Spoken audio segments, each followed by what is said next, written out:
Hello everyone, I am Lori Cooch. Thanks for coming back to my channel, and if you're brand new, then welcome. I have a bunch of things to show you today.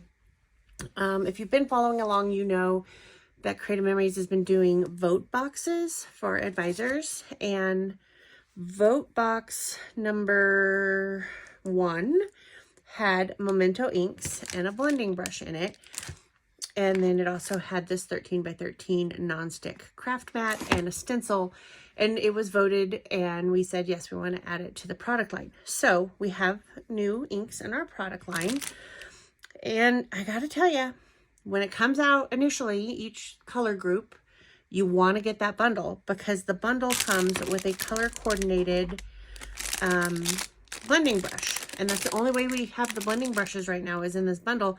And unfortunately, that sold out really quickly. But don't worry, I will get you a link in the description on where you can get blending brushes. They may just not color coordinate.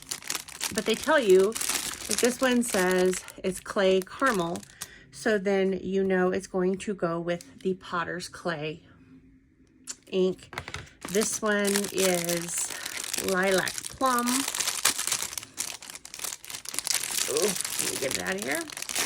So it will go with the Lilac ink. And this one is called Cocoa Fudge.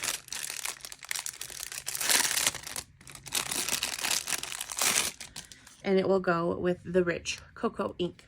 Now, before I go any further, I know. Some of y'all are diehard scrapbookers. You don't want to ink.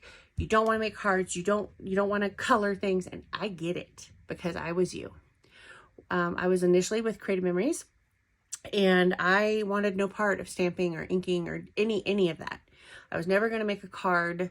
I was only a scrapbooker and I only use Creative Memories products, which by the way is not a bad thing. And then initially Creative Memories went away, and my customer base at the time, I asked them, what do you want me to do? Where do you want me to go? And they all, without a doubt, said close to my heart. I was with them for several years, and as we know, they have now closed. So it was a no-brainer for me to come back to Creative Memories. But at close to my heart, I learned to love ink and stamping and all the things with inks and mixed medias. And I'm not going to push that on you, but I want you to see it. I know probably a lot of you have already done it and love it and use it and think it's fabulous.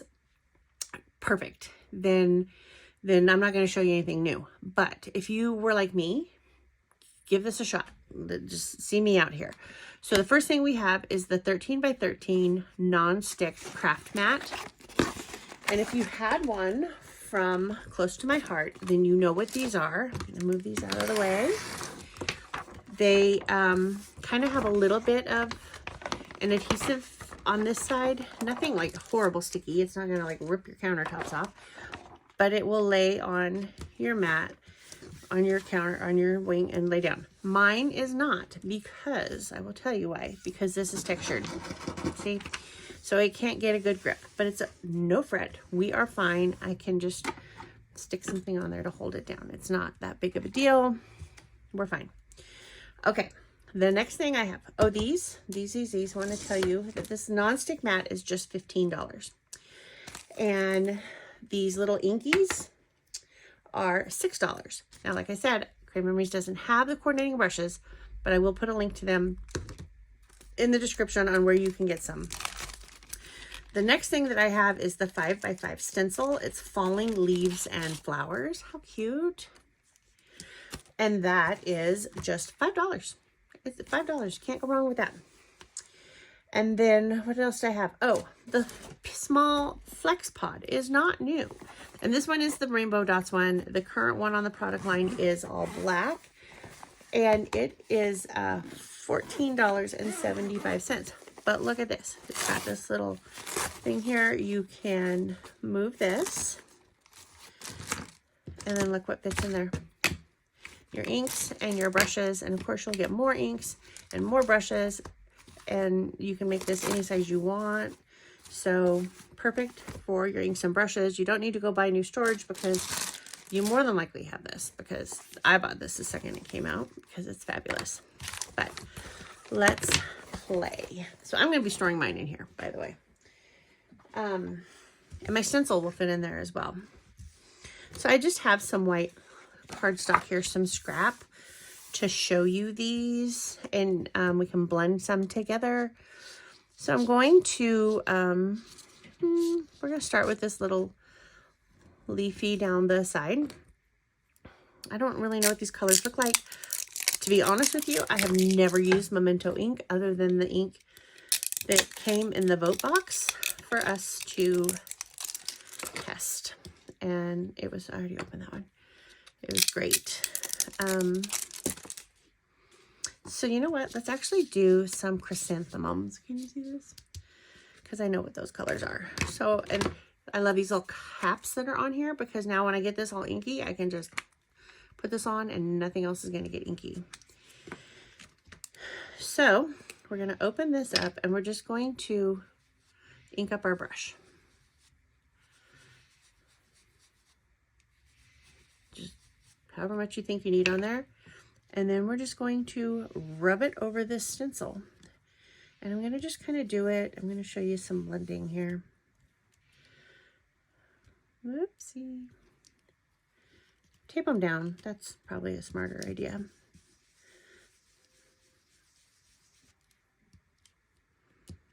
I don't think I have any washi tape right here to tape this down, but that's okay.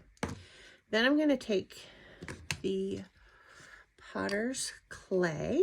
I'm going to assume that's an orangey color. I don't have nothing to tape that down with right here. What is wrong with me?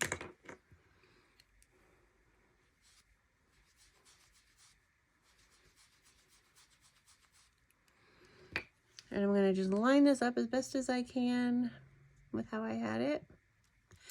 And then I'm going to go right over the top of my lilac color.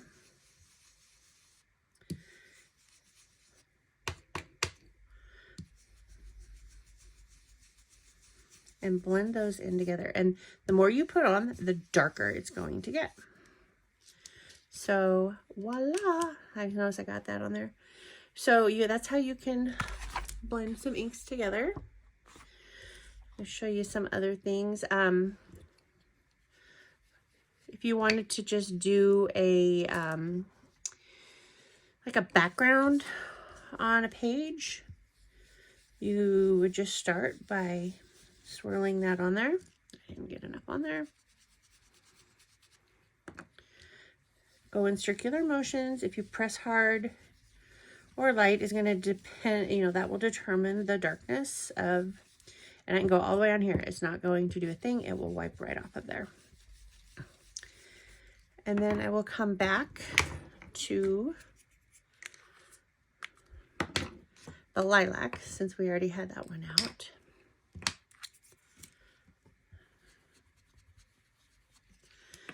And then we come right in on top of it and just circular motion again.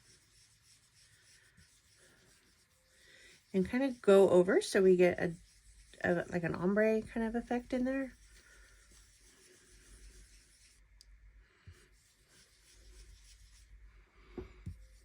I've always been a huge fan of the Tim Holtz Distress Oxides, so I'm loving having another option for ink and more colors. And let's see what the rich cocoa looks like.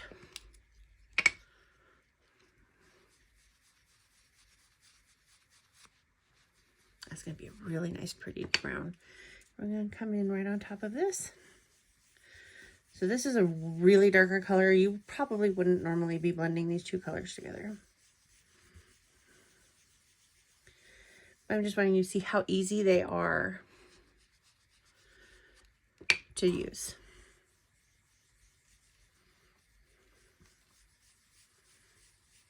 So they all just blend in together. Color scheme is probably not perfect, but they do just all blend in together. So let's make some cute fall leaves. And I wish I had some tape here. What happened to my tape? I had so much washi tape sitting here. Okay, full disclosure, I keep making videos and just pushing everything off to the side instead of putting it away. But that's me. So here's another thing you can do. I'm going to put some adhesive down on here, and it's going to hold that right there. Maybe. Nope, it won't, because it didn't come out. This is old adhesive. I quit using this a while ago because it was really old. And my mistake, I stuck it in the window. Not in the window, but on my window. Yeah, I'm going to use this. I have a thing right in front of my window, and it dried out my adhesive, so I had to buy more, and I just haven't replaced that one. So we're just gonna forget that idea altogether. Okay, so I'm gonna take the potter's clay. That's a nice fun fall color for leaves. And I'm gonna just do, you could do think of a border down your page, and I'm going to just come in over them lightly, pushing pressure in some areas more than others, so that we get a different color effect. See, it's lighter than that.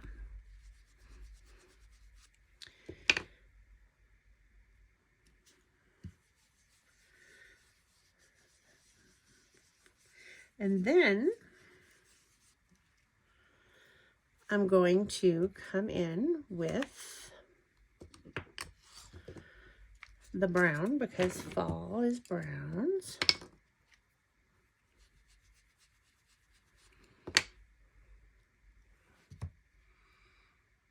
And just kind of come around the edges of the leaves.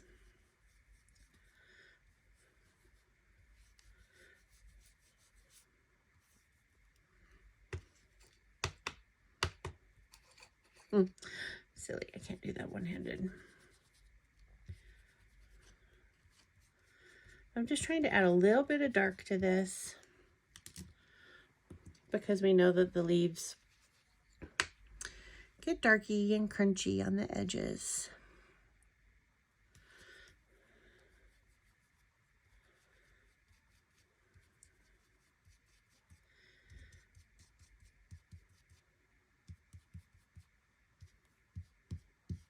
Just blending them together. And then if I want it to be brighter, where's the lid to this? Because I kind of do. I'm just going to come back in with the potter's clay. That nice orange color. I really should tape this down. Just know ahead of time. And come right back over the top of the brown.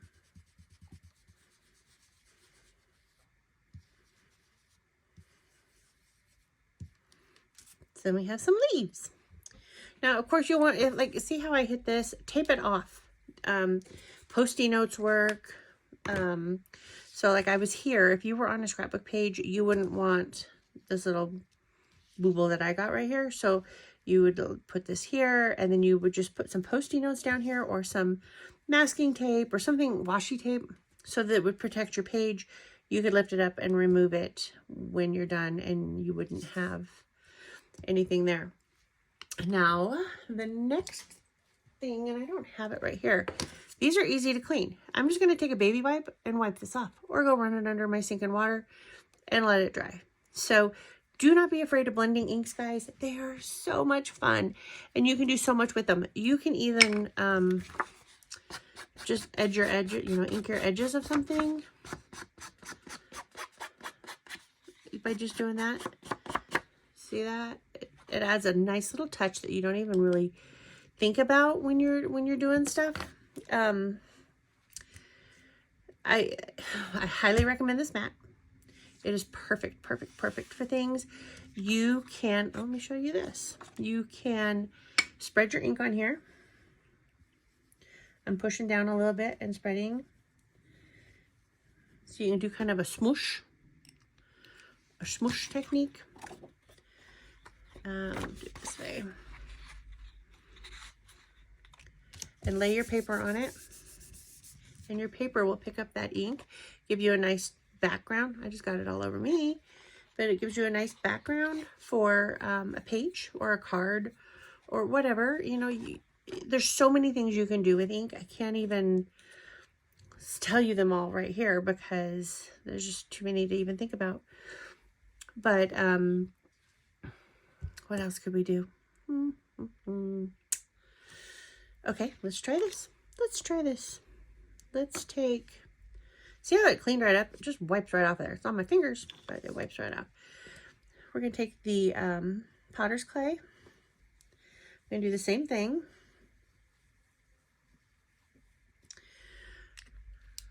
I'm going to put some of the lilac in there.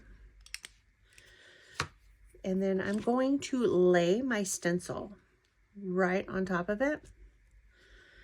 And then put the paper on top of that.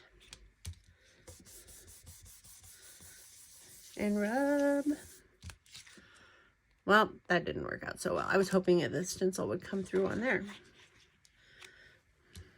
But I think because I would have to get it down in those grooves, that didn't work. So, live and learn with me, guys. But, so yeah, this will all just wipe off, clean off, and go away with the baby wipe. Let me grab one. So, I just opened this thing of wipes that I keep in my craft room. I only need one, so I'm going to shove that back down in there. And it just wipes up. And I can wipe it right off my stencil too.